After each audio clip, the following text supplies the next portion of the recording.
In the Generation 3 remakes of Kanto, they introduced preview screens which contained incredible immersive artwork when you entered a new area or dungeon. I mean, just look at them, they're gorgeous. And in Heartgold and Soul Silver, they expanded this further by not only showcasing the location, but also potential Pokemon within that location. And it got me thinking, can you beat a hardcore Nuzlocke of Pokemon Heartgold with only Pokemon seen on the location preview screen? Now, there's a caveat before we start. The time of day when you enter the location affects the preview screen, and thus sometimes the Pokemon within that screen. So I will be respecting the rules and not re-entering a location for a better encounter in true Nuzlocke fashion. But with that said, we get Pokeballs and the run officially begins.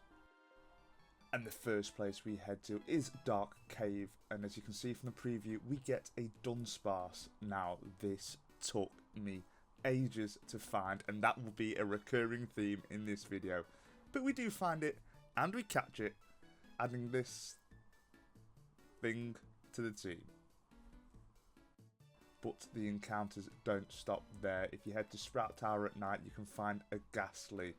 Now, this Pokemon is truly iconic. Gengar is one of the greatest, especially for a playthrough, so I thankfully do catch it. And from one end of the spectrum to another, as at the Ruins of Alph, we get Unknown. Now, this is one of the most infamous gimmick Pokemon. One move, trash stats, but boy, was I proven wrong. Now, as you probably know, the one move that Unknown knows is Hidden Power, which is a random base power and random type based on the user's IVs, and ours just so happened to be the Rock type, which means Unknown breezes the flying leader Falkner, OHKOing his lead Pidgey. We do get hit by Crit Gust by his Pidgeotto, but a HP Rock does huge damage, and he doesn't heal, so after tanking another Gust, we can KO. Unknown, I'm sorry, you have proven me wrong. And with the first badge in hand, we can head south and get a couple more encounters to bolster this squad, and during the daytime in Union Cave we can find an Onix, a great defensive presence for our team. And speaking of defensive Pokemon, in the Slowpoke well we can find, well, you guessed it, Slowpoke. This little lazy guy becomes an absolute beast when it evolves. We just gotta hope it makes it that far. And whilst we are down here in the well, we get our first taste of Team Rocket, and with their excessive use of poison types, this will be a breeze. And we don't even need to use Slowpoke this time, as Onix can smash both of his Pokemon. Poison brings us low, but it's not even that scary. And look, honestly, on paper, Bugsy should be easy, and full disclosure, he was, but not how you expect. After Scyther sets up a scary focus energy, we thankfully paralyse with Glare, and the next turn we outspeed and go for a defense curl as they go for a Leer. Now that rollout has been boosted, we connect and leave it deep in the orange before their recovery, but they are fully paralysed, so the next turn rollout takes it out, and we just carry on rolling and squash both of his other bugs, claiming the second badge. Put some respect on Dunsparce's name. And before we're done with Azalea Town, our rival challenges us to a battle, but this time I was prepared. Slowpoke can destroy their Ghastly with a Confusion, and they decide to bring out Zubat. We are bought super low, but we do come out on top with some more Confusions. So his final mon is his starter Croconaw, but Dunsparce, being the hero, can come in, paralyse with a Glare, and then slowly whittle it down for the KO. I would say we press onward, but our progress is halted by a tiny tree. But as we entered Ilex Forest at night, we can pick up an Oddish. The grass type may come in useful, but at least for now, it can learn Cut. And then it's time for the final early game run ender, the third gym, the normal leader, the demon, Whitney. We get off to a good start as we miss our Screech, but thankfully we wall Clefairy. We hit our second and a Metronome rolls Mega Horn, which does puny damage. Rock Throw does half, and after taking another double slap we can KO it. The dreaded cow then comes out and immediately stomp flinches us. But the second doesn't, and we get a Rock Tomb off, doing little damage but crucially lowering their speed. Now we outspeed, we fire off 3 Screechers, getting it to -6 defense, but we are brought to just 13 HP in the process. A Rock Tomb brings it to half HP, doing massive damage now, but we are being whittled down by stomps. I go for another which leaves it deep in the red, but they heal up with Milk Drink. We bring them low again and they heal again, and they are healing slightly more than our attack, and they still have their potion, but for some reason they go for a stomp instead of a Milk Drink, leaving us on just 5 HP, but more importantly they didn't heal. I then go for a headbutt for the accuracy, and we can finally KO the cow, beating Whitney and claiming the 3rd badge. Well, after she's finished crying about it. And now we can head up north, and if we enter the national park during the morning, we can find a Pidgey, the OG Route 1 bird. Nothing great, but certainly an upgrade on some of our members. Sorry unknown, but you know, burb. Anyway, in Critique at the Burnt Tower, we can get an even better team member, but before we can, we have to take on our rival yet again. RNG strikes again as we are brought low by Ghastly, but as they use Curse, they bring themselves low enough to switch into Magnemite. So we switch into Onyx, as they have no Steel Stab, but we miss our Screech and get confused. I switch again into Dunsparce, who can KO with some headbutts. Their starter comes out and we miss a Glare, but they go for a Scary Face, so the next turn we can Paralyze. And then 4 headbutts later, Dunsparce picks up the KO. Zubat is out now and we get confused first turn, but break through and land a rollout. We KO the next turn, and his final mon is his weak Ghastly, which just KOs itself with Curse. Dunsparce is honestly incredible. And what better way to reward its performance than to go downstairs and get our next team member. In the morning, you can find Magmar, the fire duck. I'm not sure, but it's a beast. And before we take on the 4th gym, I decide to evolve Onyx into the absolute wall that is Steelix. And with Ghastly evolving as well, this team looks very capable. And now it's time to take on the Ghost leader Morty, and after his lead Ghastly uses Curse, Slowpoke can KO with Confusion. His first Haunter is out and I switch due to the Curse, and Magmar gets put to sleep. Great. Haunter goes for Dream Eater, which does a chunk, and we stay asleep, so it brings us below half with another. We stay asleep for a 3rd turn and they go for Curse, forcing my hand, so I switch into Slowpoke. Thankfully we avoid a Hypnosis and then can just KO with a Confusion. His ace Gengar is out, and fearing the Shadow Ball I switch into Pidgeotto, who is immune, and we avoid a Hypnosis, and our Gust crits but still does little. We then get locked in by Mean Look, and another Gust activates their berry. Sucker Punch doesn't do too much thankfully, and another Gust crits. They do connect with Hypnosis, which isn't great at all as I can't switch out, but they can only attack us with Sucker Punch, so I go for Whirlwind, and we do wake up, which switches them out into Haunter. It goes for Curse, and our Gust doesn't do too much, but I stay in and risk it, and they go for the Mean Look, so we can KO with another Gust. But this brings back out their ace Gengar. We are too low, but I think they will go for a Mean Look, so I switch into Haunter, and they do, so we can KO with a Sucker Punch, defeating the Ghost Specialist. That got real dicey towards the end. And I immediately go to challenge the 5th gym and pray that it's just slightly simpler. His Primeape sets up a double team and I go for a yawn, not knowing that it is Vital Spirit. A Rock Slide does little and we miss our Confusion. We then get brought to half and a Confusion connects and does a 3rd. Another Rock Slide brings us low, but our Confusion hits and brings it into the red. Knowing they will potion up, I switch into Glue, and the next turn they go for another double team, and I miss a Poison Powder. They then boost their evasion further, and we miss another. God, accuracy strats are just annoying. This carries on a few more turns, but we eventually connect, putting the monkey on a timer. They then go for Leer, and a Mega Drain connects, bringing it below half, and a Rock Slide brings us to half, and then we miss our attack. So I then have to switch into Steelix on a soft Rock Slide, and this baits the fighting move, so I then switch into Haunter on a focus punch as Poison leaves on 1 HP, so a Sucker Punch can KO.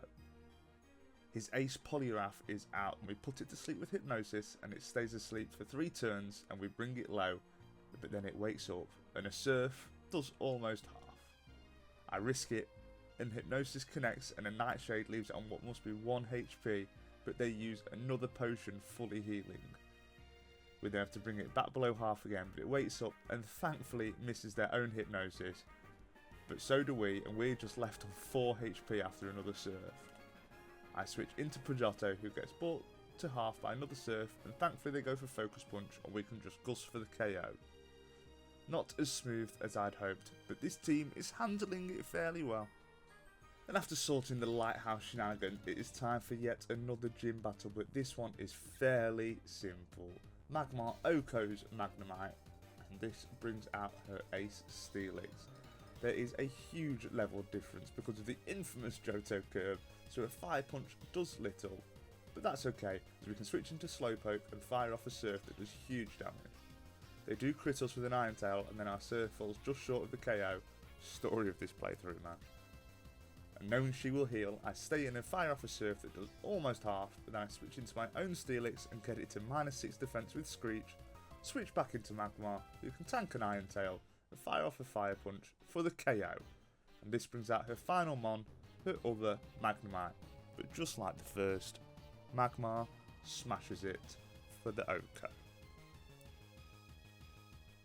And after dealing with a funny looking Gyarados, it must be ill or something, we can storm the Rocket hideout and the Grunts pose no threat, and even Petrol is handled with ease. The level curve just makes this part so easy, and we aren't even at the level cap, but we are still 10 levels higher. This means we OHKO all 3 of his Pokemon. Not surprising really. Then there's a double battle with Lance, and he is a level 40 Dragonite. Come on, it's not even challenging, it's just an annoying hurdle. And now it's time for Price, the 7th leader, and honestly, I don't mind this gym. It breaks up the Rocket story very nicely and just gives you something else to think about.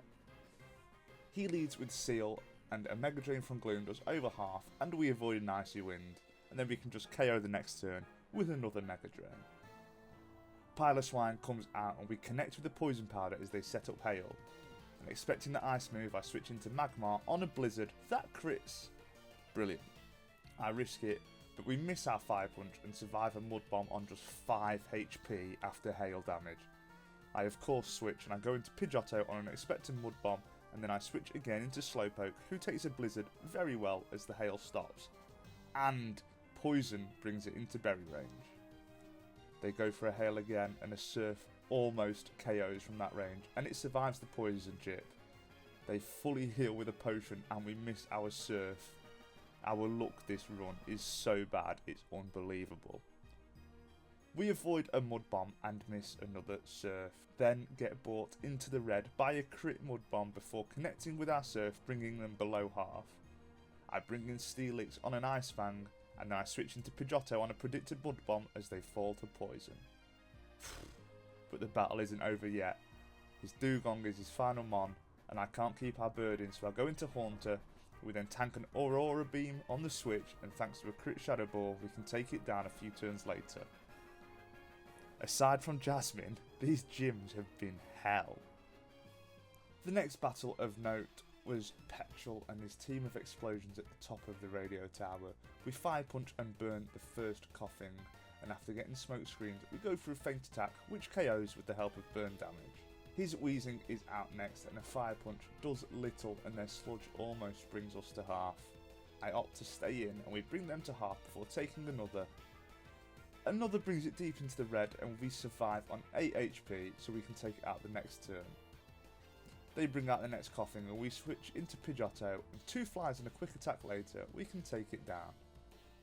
The next Coughing is out, and we switch into Slowpoke on a Sludge. We take another, and it poisons us, and our Zen Headbutt doesn't even KO. We then switch again into Steelix, and Quick Claw activates so we can Headbutt for the KO. Steelix completely walls the Coughings. Don't ask why I didn't lead with it, and apart from some smoke screens, it is smooth sailing. The next segment of the game is just a gauntlet of rocket bosses, but before then we have a rival fight. But we have the perfect counter for each of his Pokemon. Steelix handles Golbat, Gloom drains his Feraligatr, Magmar melts his Sneasel and his Magnemite, and finally Magmar KOs his Haunter. This team, man. And after we breeze past all the other executives, it is time to face down against Archer at the top of the observation deck. We lead with our newly evolved Pidgeot, who can almost KO the dog with a fly, but we have to take it out the next turn with a quick attack. This brings out Coughing, and we go for another fly, which does less than half. Man, this bird kinda sucks. Anyway, we miss the next turn, and they keep stacking up smoke screens, and then we get poisoned. We connect with a quick attack, bringing it below half, but poison leaves us on just 5 HP, so we switch into Steelix, who can KO with a headbutt. But this brings out his final mon, one of my favourites, Houndoom. Steelix would usually get destroyed, but it only has physical moves, so I can stay in. But a Fire Fang burns us, and we flinch. I then switch into Magmar on another Fire Fang, and then Houndoom outspeeds and bites us, leaving in the red and flinching us. I switch into Gloom and they miss a Fire Fang on the switch. We then survive another deep in the red and we poison. I cannot switch anything into this beast, so I decide the best option is to let Gloom fall. It's not an easy decision, but it is for the team. I bring Steelix in to bait the Fire Fang and pivot into Slowpoke, who takes it well. I have to stay in and we survive on just 2 HP, but our Surf doesn't even KO with poison damage.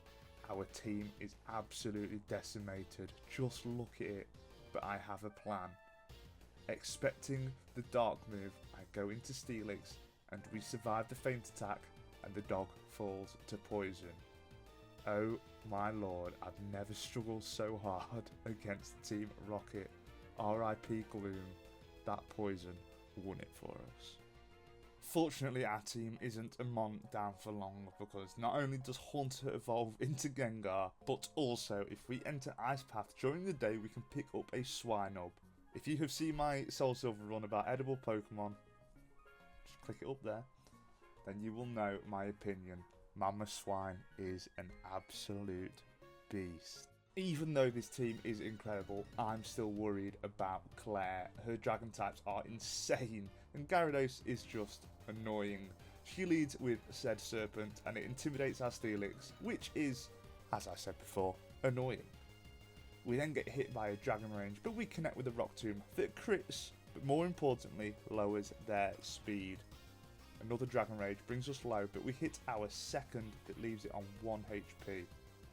I take this opportunity to switch into our other defensive tank, Slowbro, as they heal up, and then this is a long back and forth with us being brought low by Bite, but thanks to Slack Off we can stay healthy and KO the Gyarados with some Zen headbutts. We do get Paralyzed by the Dragonair, but again Slack Off keeps us healthy and we can get the KO. And the other one gets the exact same treatment, and this brings out her final mon, her ace, Kingdra. First turn, she fires off a smoke screen, which is super annoying, but we get back up to full. Dragon Pulse does about a third, but thanks to accuracy and full paralysis, we get brought to just 9 HP before we can heal up. I'm not sure what I'm doing at this point, just surviving, I think. We get brought low again, but a clutch paralysis breakthrough keeps us in it. We keep missing our Zen headbutts, so they are still at full health, so I decide to switch into someone who can do some damage. Pidgeot comes out and takes a Dragon Pulse on the switch that does over half, so I decide to just go for it, and yep, that's it. Pidgeot falls, which is a shame, but that damage was laughable. I bring out Gengar, who can outspeed and fire off a Shadow Ball that brings it low before Berry, and a Hydro Pump smashes us below half. I'm not sure if we can KO, and I do not want to lose Gengar, so I switch into Slowbro on a Hydro Pump, which misses. I then go into Mamoswine on a Hyper Beam, which does half, but now they must recharge. I take the opportunity to fire off an Earthquake for the KO. I must have PP stalled them, but that was crazy. We lost them on. Not going to lose much sleep. We did it. We then have to go into the Dragon's Den to get the badge because Claire is a crybaby, but I don't mind because if we enter during the day we can find a Dratini. We just lost our bird. I think this is the best upgrade possible. Pseudo Legend, Dragon Knight. Perfect. And now that we have the final badge, we have to go and battle the Kimono Girls, and this is brutal. No healing between, no switching, it is always tough. The first one has Umbreon, and Mama Swine can fire off an Earthquake that does over half, and a Dark Pulse tickles us so we can KO the next turn. The second one has an Espeon, and an Earthquake falls just short of the KO, and we take massive damage from a Psychic before finishing it off the next turn. The next one has a Flareon, but thankfully we can outspeed an Oko with another Earthquake. We also outspeed an Oko the Jolteon with an Earthquake. My god, Scarfed Mamoswine is a monster. The final one has a Vaporeon, and I switch into Slowbro, who tanks a Surf incredibly well, and a few Zen Headbutts later we can pick up the KO, defeating the Kimono Girls with no problems at all. And now it is time for the legendary Pokemon at the Bell Tower, but there is only one Pokemon I catch here. During the day, you can catch a rat. And catch a rat I do. Oh, I also run away from the Phoenix, but like, it's just a big bird anyway. We don't want it. And on the way to the Pokemon League, I get to bolster our squad further with proper encounters. No offence, Rattata. And during the morning at Tojo Falls, we can find a Magikarp. Okay, well maybe this isn't better than Rattata, but Gyarados certainly is. And then during the morning at Victory Road, you can find a Rhyhorn. Fall times weaknesses aren't great, but this thing is still strong, and look at the design, that's just... It's pretty cool. The final hurdle before the Pokemon League is the final rival battle, and he hasn't really put up a fight at all, to be honest. I immediately start on the back foot by leading Gengar and have to switch into Magmar on an Icy Wind from Sneasel, and after taking a feint attack, we can KO with a Flamethrower. This brings out his starter. Slowbro gets close to the KO, but Crunch brings it low, so I switch into Mamoswine, who can finish it off. He then sends out Magneton. Interesting choice, and Mamoswine can just Oko with an Earthquake. Haunter is out and Magmar can smash it with a feint attack. His penultimate mon is Kadabra, who gets outsped and Oko'd by another feint attack. Magmar, I was not familiar with your game. His final mon is Golbat, and a Flamethrower does huge damage, and we get crit by a bite, but as we outspeed we can finish it off the next turn, defeating our rival, proving we are ready for the challenge of the Pokemon League. And after doing the final preparations and getting our team up to the level cap, we take on the Pokemon League. And first up is the Psychic type specialist Will. Gengar can outspeed and Oko the Xatu with a Shadow Ball. Jinx comes in and gets the exact same treatment. This battle is sort of a write-off as the level cap makes it too easy. Shadow Ball Oko's the Slowbro as well, and then the other Xatu. Oh, and also the Executor. Too easy, but I'm not complaining. The second of the Elite Four is Koga, and this was the complete other end of the spectrum. Possibly the longest Pokemon battle I have ever been part of. Ariadas gets brought to what must be 1 HP with an Earthquake before locking us in with Spiderweb. They heal up and we get some chip off with Ice Shard before KOing from that range with another Earthquake. Forretress comes out and I switch into Magmar as they set up Toxic Spikes, and then we Oko with a Flamethrower. Muck is next out, and this is where it gets annoying. A Flamethrower does a chunk as they set up a Minimize. I go for Feint Attack the next turn so we don't miss, and a Gunk Shot brings us deep into the red and poisons. But we survive on just 2 HP. I switch into Steelix as they actually can't hit us, and this was a mistake. They set up to +6 evasiveness, and due to their Black Sludge they managed to heal up fully. Long story short, I almost PP stalled them by utilising Steelix and Gengar and their Poison Spike's immunity, but thankfully Gengar hits a Hypnosis and KOs with a Dream Eater. No lie, this single Pokemon took 14 minutes to KO. Anyway, the rest of the battle is smooth sailing. Slowbro handled Venomoth with Zen Headbutts, and it gets close, but thanks to the Slack Off keeping us healthy, Slowbro can also KO the Golbat with Ice Beam. Thankfully, Bruno is back to simpler times. Gengar can outspeed and put the Hitmontop to sleep, and then Oko with a Dream Eater. Hitmonlee comes out and we put it to sleep and do the same without getting touched. We miss our Hypnosis against Hitmonchan and an Ice Punch does little. We miss a second and the Thunder Punch brings us low. We finally put it to sleep and get off a Dream Eater, which heals us back above half. I know they will full restore, so I go for Hypnosis, and the next 2 turns we KO and get ourselves back up to full. A Dark Pulse leaves Onix deep in the red, but they set up a Sandstorm so we can KO the next turn. His ace Machamp is out, we put it to sleep first turn and a Dream Eater brings it low before Berry. They wake up and a Rock Slide combined with Sandstorm doesn't even bring us to half, so I fire off a Shadow Ball for the KO. Gengar is insane. Karen is the final Elite Four member and her Umbreon opts for evasion strats. Woo! Fun! Yay! Thankfully Steelix doesn't care and after some time hits through the evasion and KOs, burning one of her full restores in the process. Houndoom is out and this is scary just like before. We don't want any nasty plot shenanigans. I switch into Dragonair on a Flamethrower and then we go for a Thunder Wave which connects, but they set up a nasty plot. Oh dear God. I switch into Mamoswine and hope we survive the Dark Pulse, and we do on 30 HP, and thankfully our Earthquake Okos. That went so much smoother than I was expecting. Oh, if you're wondering why I have Dragonair, it's holding the XP share and I'm hoping it gets enough XP to evolve. Yeah, spoilers, it doesn't. Anyway, Vileplume is out and Gengar puts it to sleep and eats their dreams, leaving it low, and they paralyse us, but thankfully we break through and KO with Dark Pulse, bringing out their Murkrow. I pivot into Dragonair for the paralysis and Steelix can comfortably take it down. Their final mon is her own Gengar, and expecting the Focus Blast, I switch into Gengar. We get hit by a Lick, but break through paralysis for the Shadow Ball Oko.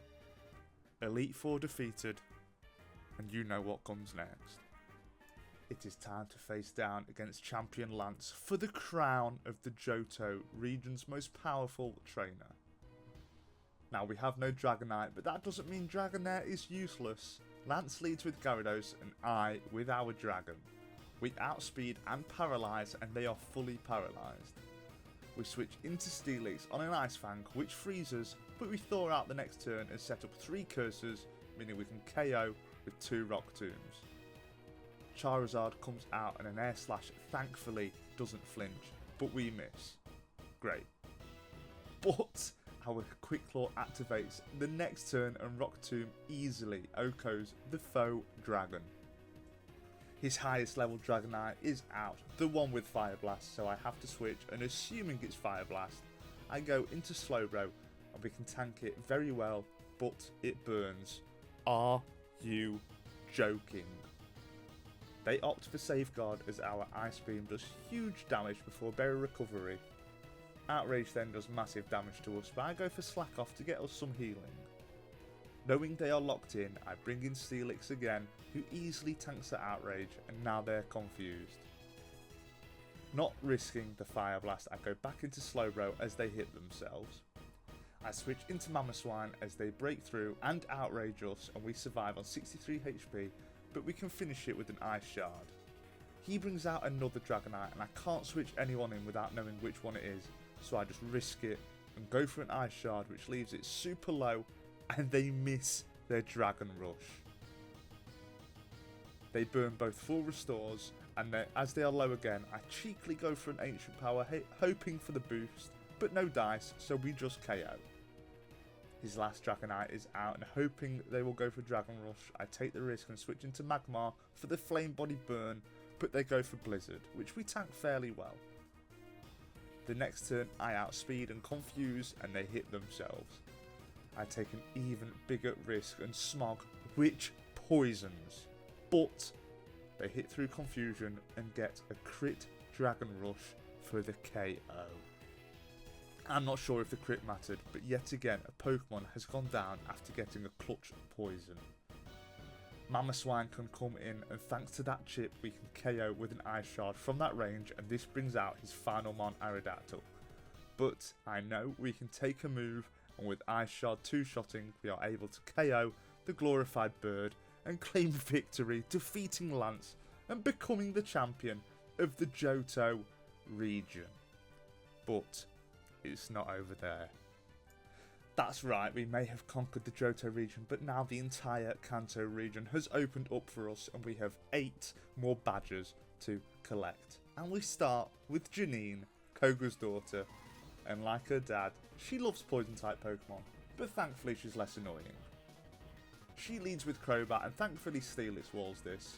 Well, it should wall this, but we get unlucky with Rock Tomb missing and Crobat landing multiple crits, so we have to switch into our newest member, Rhyhorn, for the KO. Weezing comes out and we get poisoned by Toxic and miss our attack. A Sludge Bomb does little and we hit a Rock Blast that does a quarter. We do a little more damage before switching into Slowbro, who after getting poisoned gets the KO with Zen Headbutt. Ariados is up next and I switch into Mamoswine on a scary face, but we still outspeed and an Earthquake brings it super low, but we can KO the next turn with an Ice Shard. Venomoth, her ace, comes out and sets up a double team and we miss our Ancient Power. A Resistor's Sludge Bomb still does more than I'd like, and our Earthquake does massive damage before Berry Recovery. Another Sludge Bomb leaves us on just 10 HP and we miss our Earthquake. What is it with this family and accuracy strats?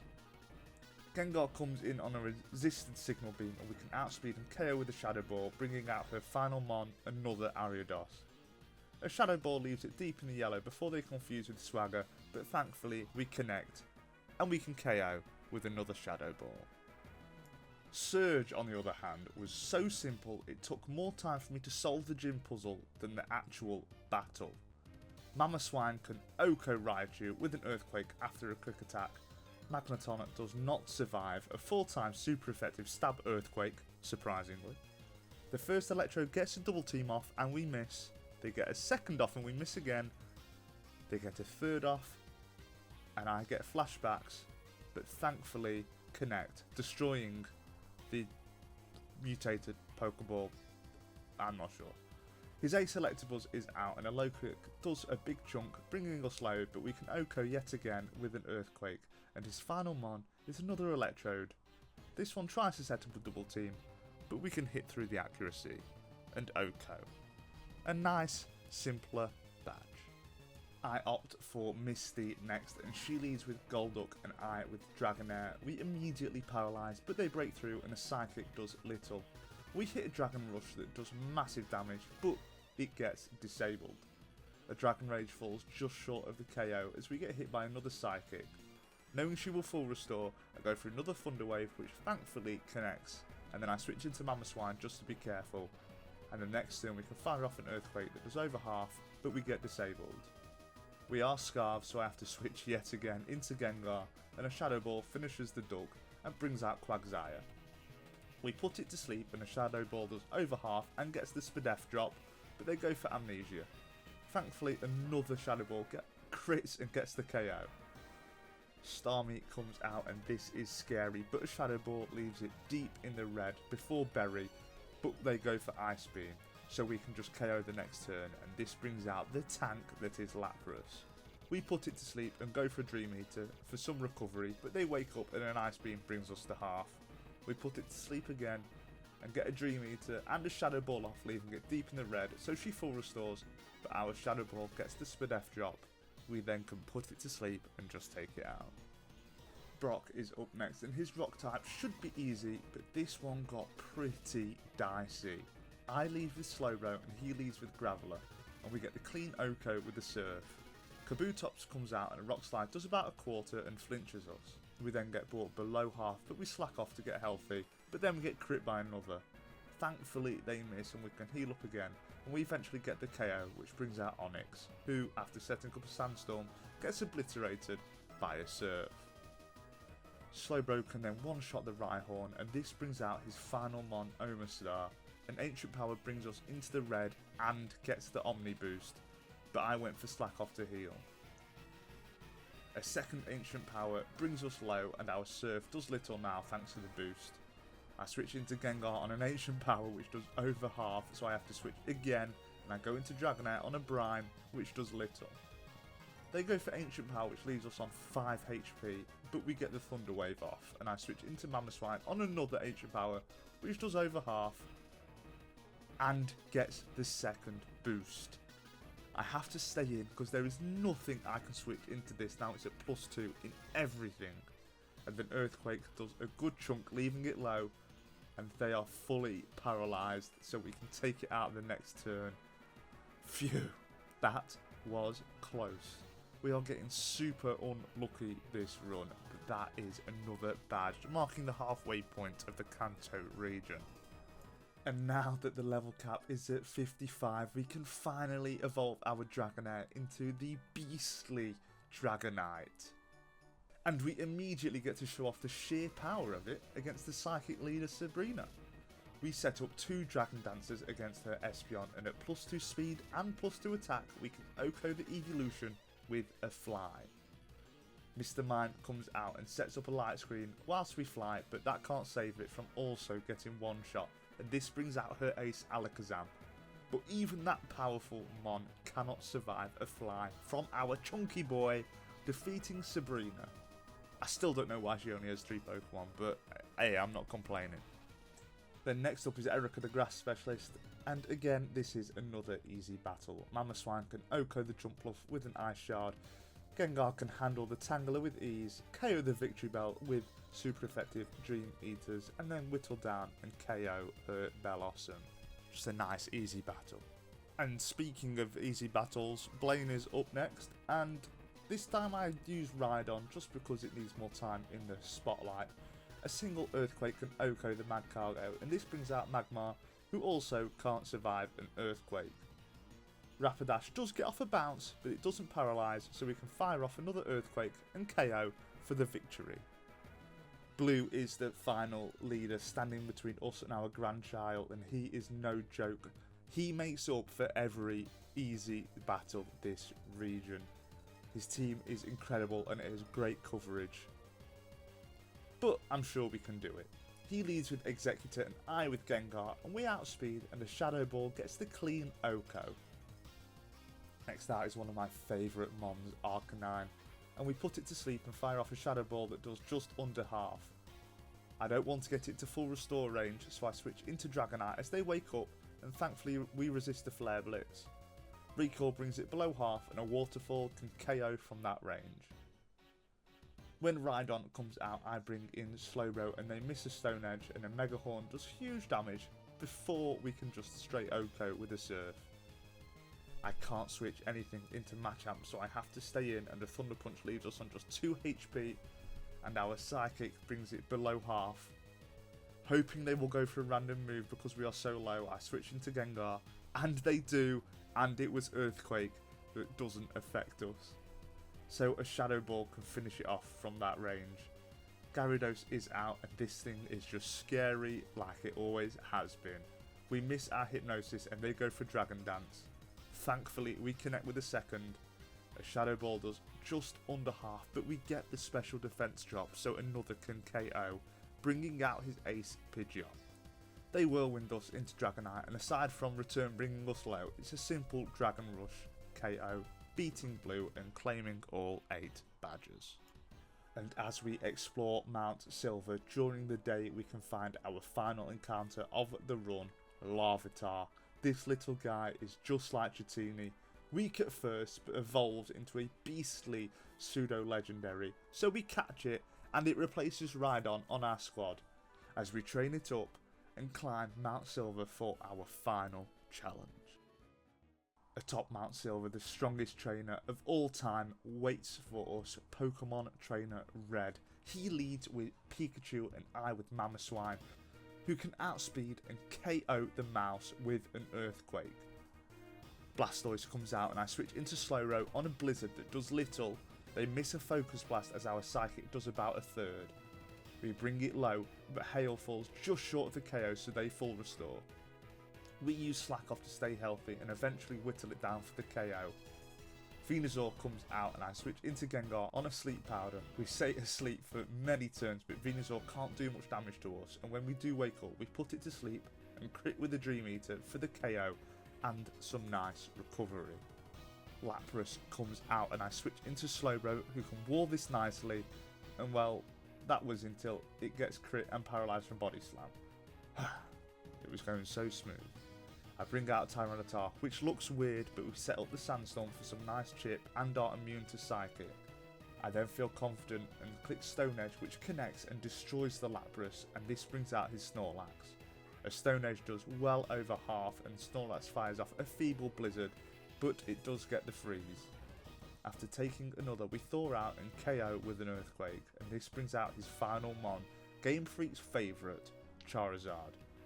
But the Flare Blitz is feeble, and Tyranitar can fire off a 4-time super effective Stab Stone Edge to obliterate the wannabe dragon, defeating Red and answering the question, yes. Yes, you can beat Heartgold with only Pokemon found in the preview screens.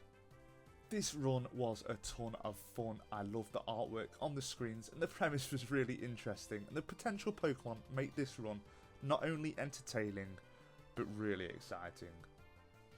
I thank every single one of you for watching, and if you enjoyed it, hit the like button and subscribe for more wacky Pokemon challenges.